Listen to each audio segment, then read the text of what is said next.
We're standing in a field of deep rooting mixture that we established last autumn, early September. We've grazed this with our livestock and it's now in its recovery period, and we'll be grazing it again in the next couple of weeks. We're an organic livestock farm. We're growing about 500 acres of grass mixtures.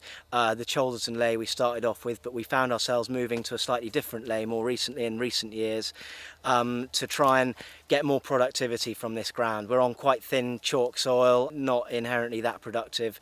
Obviously, as an organic farm, we're not going to be putting anything on it. So what we've got growing and how we manage what we've got growing with the livestock is the key to increasing the productivity, diversity and success of this ground. This was arable land, so we've suffered from kind of problems of compaction and the livestock exacerbating that. So we're putting in this deep rooting plants to break up the pans, to draw up minerals and nutrients from deeper down.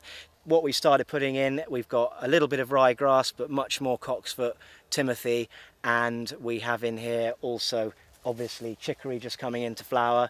We've got lucerne, we've got sainfoin, we've got American sweet clover and various mixtures of other white clovers. These plants are all working to help us solve the problems that we've got. What we're trying to do here is really generate as much biomass as we can, and we're not looking for tidy neat little leys. We want it to grow upwards and we want it to grow thick, because then we're creating biomass which we're then turning into manure and into a fertilizer onto the ground.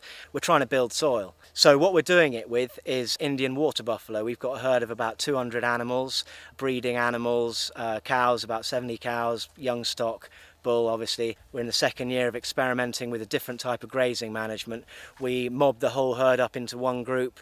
We put them onto small paddocks of between 2 and 5 acres depending on the productivity of the field they're in, and we put them in there and we make them work. So we get a good even graze and we get a lot of trampling underfoot, so we're pushing a lot of the grass and plant matter down into contact with the soil in the hope that the bugs and creatures from underground are going to come in, the worms are going to come in, they're going to start turning that into soil. We're also giving a sort of protective mat which is keeping the moisture in, suppressing weed growth, and with these deep rooting plants, the lucerne, the chicory also, we are protecting ourselves against real dry weather, which is ironic this year because it hasn't really stopped raining, but the last few summers we've had have been very dry, and where we have had lucerne on the farm we see it just carry on and thrive and keep growing, whereas the other more shallow rooting type mixtures we've had in before are doing less well.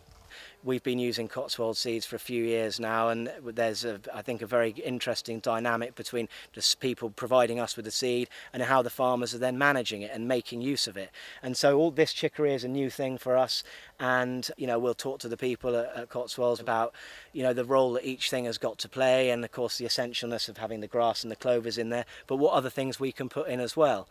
And also, to be honest, we want all this growth, but we want it as varied as possible. We want as much different flavours and different things for these animals to eat and liven up their day.